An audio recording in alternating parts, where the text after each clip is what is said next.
thank you. Thank you very much, Ruth. Good afternoon, everybody.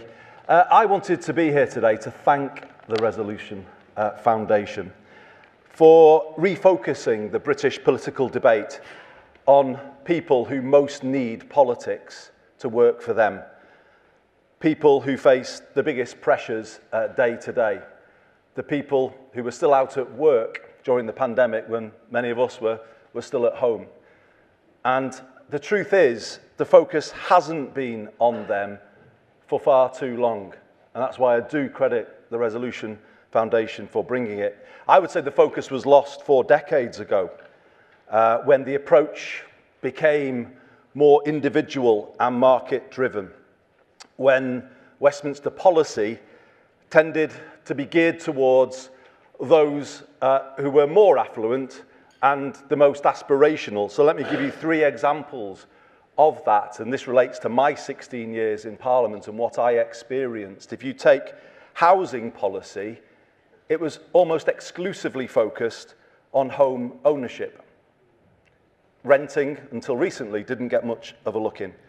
Transport policy was, again, very much focused on the motorist, and education policy focused on the university route. And I look back to my time in government and the setting of that 50% target in 1999 for university attendance. If it would have been justifiable if there was a corresponding ambition for the other 50% of young people, but there never was, and for that reason it was wrong and unforgivable to put that target there in the way that it was. It was Westminster, in my view, at its worst. The time when the country last had a full focus on unsung Britain, I would say, was in the 40 or so years after the war, when a collective approach defined public policy in terms of repairing the basics, and it built the health, wealth, and life chances of working-class Britain. If I think back to my own youth in the northwest of England, born in Liverpool, grew up in the Greater Manchester area, if I think of my own youth in the 1970s and my friends and the people I grew up with, I would say it was the combination of available council housing and good technical education which provided the foundations for working-class aspiration. The breakup of those foundations in the 80s and 90s threw those aspirations into reverse, and obviously that was combined with deindustrialisation in the Midlands, in the North, and other parts of the country. And they've never recovered since. And then if you add to that the deregulation and privatisation of essential services in the same period, those privatisations represented a huge transfer of power away from unsung Britain and towards, if you like, the better off half. And the poorer half were left exposed to much higher costs for life's essentials: rents, water bills, energy, rail fares and bus fares. Following recent events, I think the time has come to call an end to this era in British politics, when politicians got too close to wealth, too seduced by the notion that deregulated markets would provide the solution, when in fact they have been the problem for those on the lowest incomes. And I can give you a direct example from Greater Manchester, because I have lived the experience of taking a deregulated bus system and putting it back under public control. In the 35 years after the old GM buses was broken up, routes were cut, fares soared, and passenger numbers halved. Is it surprising that that is the result when you hand the control of an essential service to vested interests? To retake public control of our buses, we had to fight those interests all the way to the High Court and pay millions of pounds for bus depots, which we were forced to give away for a song in the 1980s. And that stuck in the throat somewhat to have to do that. But we did it. And I would say in recent decades, Westminster politicians have not been prepared to do these things, these hard things. But if we are serious about solving the simultaneous housing and cost of living crises, then they will need to be so. Our aim as a country should be very explicit. Lower rents, lower water bills, lower energy bills, lower rail fares, lower bus fares. To improve the lives of unsung Britain, the most important thing to fix is housing. It is fundamental. The Finnish have a philosophy of housing first, and I think we need to recapture that. We had it in that post-war era, but we've not had it for a long time. You can't have anything in life without a good, secure home. You can't have good health. Your kids can't have a good education. But as we sit here today, millions of our fellow citizens do not have a good, secure home. I was going to say the luxury. It shouldn't be a luxury. It should be a human right enshrined in UK law. Because with a good home, everything is possible. Without it, it must feel like nothing is. So we need to make the housing crisis preeminent in our thinking if we want to support unsung Britain. The post-war government, as I said, understood that, and it is remarkable that so many of the homes it built, including the prefabs, are still lived in today. It shows if you want to do these things quickly, you can do these things quickly, and it's a matter of political will. And I would suggest 3 specific things. I think we should now, at this point in the life of the government, set a new preeminent target of building 500,000 council and social homes by the end of this decade. It is simply not possible to solve the housing crisis without it. And thank you to that one person at the back. Secondly, we should give powers and funding to councils to purchase compulsorily homes in the private rented sector which are non-decent. You should no longer get the right in this country to rent out a home with the help of the benefit system when the condition of that home harms the health of the residents within it and drags down the whole community around it. Now, that may sound quite a radical approach, but I think that is what is needed. Homes that were taken out of public ownership have been left in a state of disrepair, are, if you like, there to make money for an absent landlord, but everyone else around it pays the consequences. It should not be acceptable. We wouldn't allow a food product or something else to harm the health of people, but we somehow allow homes to be rented out that harm the health of our residents in Greater Manchester. Why? It should end. And thirdly, I would suggest accelerating a retrofit programme across the country to give millions of people better homes with permanently lower energy bills, even possibly freeing people completely from the worry about energy bills. I don't know if you saw the programme on Channel 4 last night, The House Without Bills. It is a possibility in the era in which we live. So I believe, with the right action, it is possible for Britain to free itself from the housing crisis and the cost of living crisis within a decade.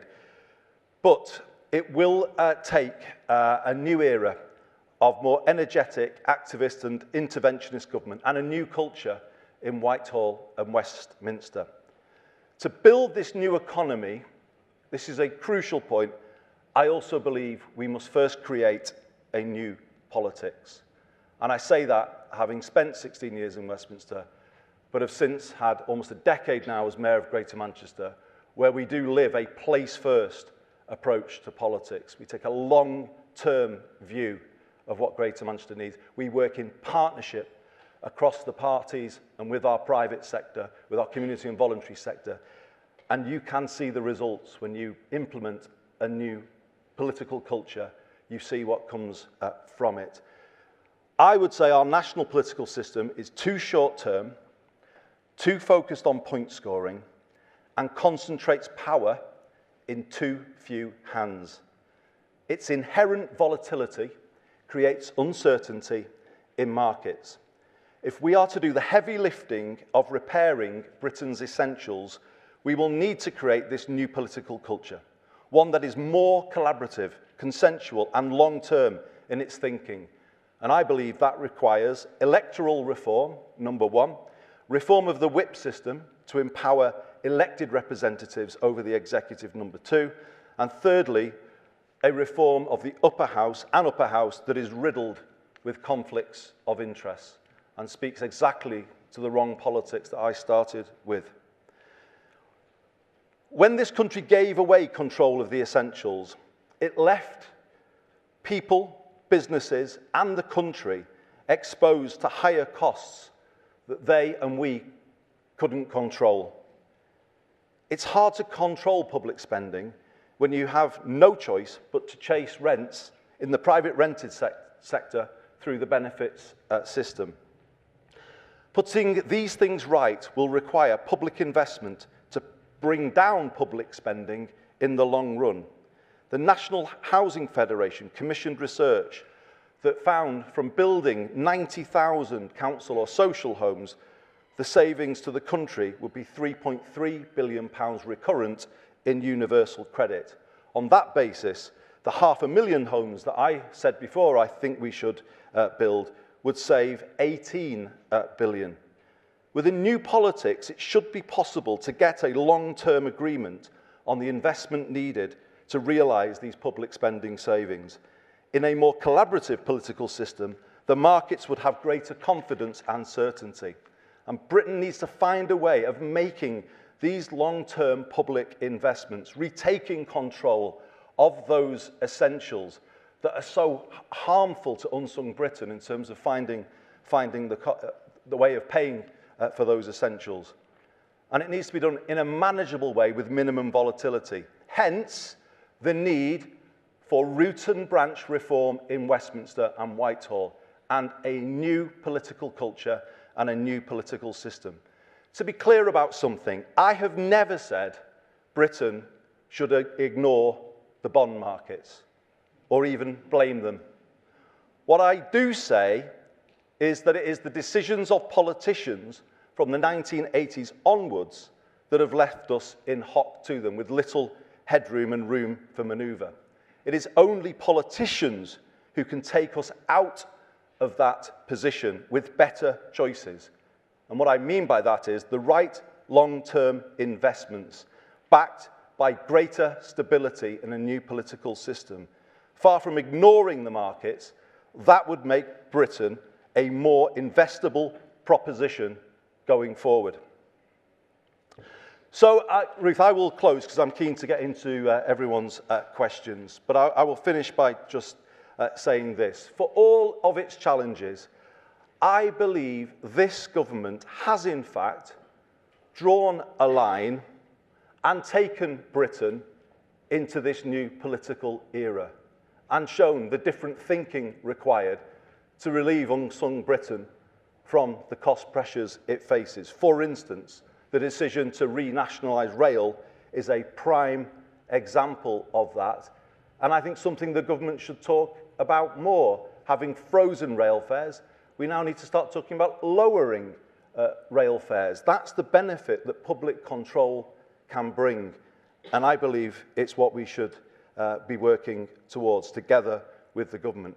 And also bring pace and focus to lowering the cost of other of life's essentials. To do that requires stability, and I make my own call for that today across the Labour Party. Of course, stability comes from greater unity, and that would be helped by a more inclusive way of running the party. But recent events makes that now feel possible.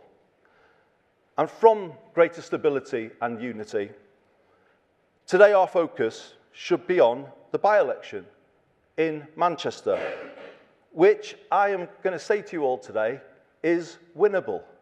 for Labour. Why? Because GM Labour, Manchester Labour, has used public control of life's essentials, exactly as I've been saying to you today, to reduce the cost of living pressure on our residents. We have control of the fare box, so we have kept the £2 fare for the whole of 2026. Like here in London, it's a hopper fare, so people can catch 2 or 3 buses within the hour. In 3 weeks' time, we will remove the 9:30 restriction on older people's bus passes and disabled people's bus passes. We have introduced a new annual ticket through our credit unions, where people who can't afford the upfront cost of an annual can pay in weekly or monthly instalments through a credit union and thereby get the discount of an annual ticket. We are doing these things. And that means we have got an argument to take to people in Denton and Gorton about the change that we make when we build the collective wealth, the common good, and focus on that. And that is what we've done. But to do more, we now need to make that case to do more. And that means a politics of collectivism defeating the politics of division. A politics of division which seeks to pit people and communities against each other. Let me say to you, Greater Manchester's success is built on a complete rejection of that approach. And I appeal to people to reject it again on the 26th of February. We are the UK's fastest growing city region because we are built on collaboration. We are built on partnership. We are built on standing up for each other, right back to the cotton workers of 1862 who refused to handle slave-picked cotton. That is the Greater Manchester tradition that I am proud to carry forward. And we will fight for that tradition because it's the right way to do things. Thinking about the common good, everybody benefiting, everybody supporting each other. That's always been our way. And we will fight hard to make sure it is always our way. And we need to channel the spirit of those cotton workers right now in focusing on unsung Britain, in building a new political culture to take us into a new era where we focus our power as politicians on the people who have least power, rather than using the power we have as politicians to give more power to those who already have the most. That politics is bankrupt. It needs to end now, and we need to refocus completely, in my view, on what I'm saying today, and carry this new era forward, putting right at the front of our priorities the underdogs of Britain, people who feel forgotten, and places that have been neglected. Thank you very much indeed for listening.